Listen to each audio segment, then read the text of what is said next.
when I posted the video on Twitter, I'm going to post it on Facebook as well. But I was waiting for, because I think one of the reasons why a lot of people don't want to get involved with celebrities is it's such a political climate right now.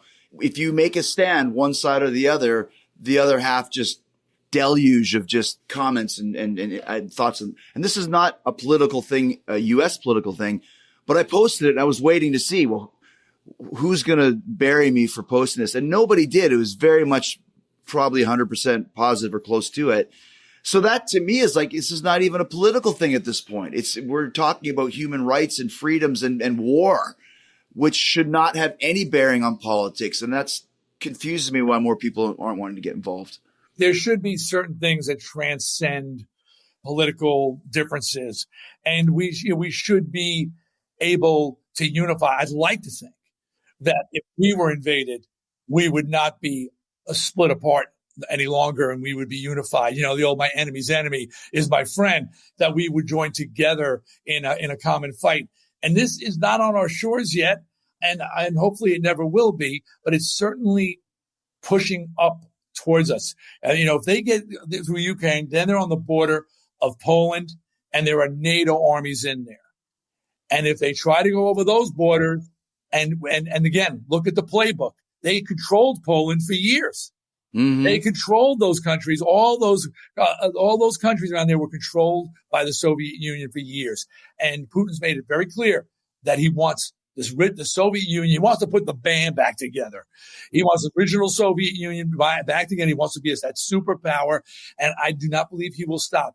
And then when he goes over that next border, and Poland, they're speaking out because they know they've been down this road. They were the living room for Hitler. When Hitler did his Ukraine move, he just was going to take Poland.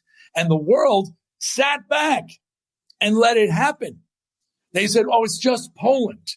If you read his book, it was like Stay Hungry. He told everything he was going to do. He just went on to the next country and the next country and the next country. People didn't take him seriously. He was looking for world domination. This is history repeating itself. And someone said in the news, Putin is the most dangerous person in the history of the world. And at first I went, whoa, what about Hitler? And then, of course, the response is Hitler didn't have nuclear weapons. Bingo. And if he had them, he would have used them. We just beat him to it. So Putin is definitely the most dangerous person in history. And that's something that I want to point out, too. I don't want people to make a blanket statement about Russians. And it's one of the reasons why we're doing WorldUnited.live is we want the Russian people to find out, because it's not like the whole country is wanting to do this invasion. It seems to me that Putin and his team or group wants to, but there's a lot of Russian people that are like, we don't want to have anything to do with this. We don't want to do this. They don't. It's not just that, Chris. They don't know. They don't know, exactly. So many soldiers have been captured in the Ukraine, and the Ukrainian people are being incredibly kind to them. If you've seen that, they don't know why they're there. Or, you know, the big one is that Putin said that they're getting Nazis in the Ukraine. Nazis from a country with a Jewish president who 3 of his family members were killed in the Holocaust.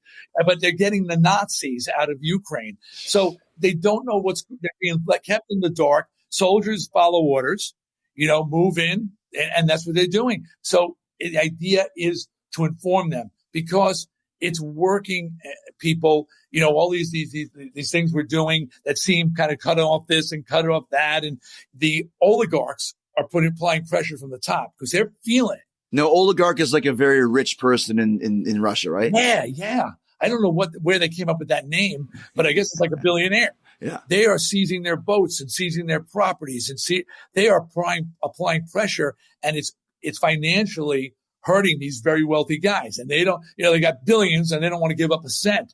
So they're applying pressure from the top. Now, if the people start knowing what's going on and applying pressure from the bottom, hopefully they can get Putin to change his position. Now, unfortunately, I think he's probably going to be taken out, quite honestly, because I can't see the guy giving up power. He's refused to leave. He's been 20 years, 10 years? I don't know how long. Yeah, but he's in for life. Yeah, and he's planning on staying for life.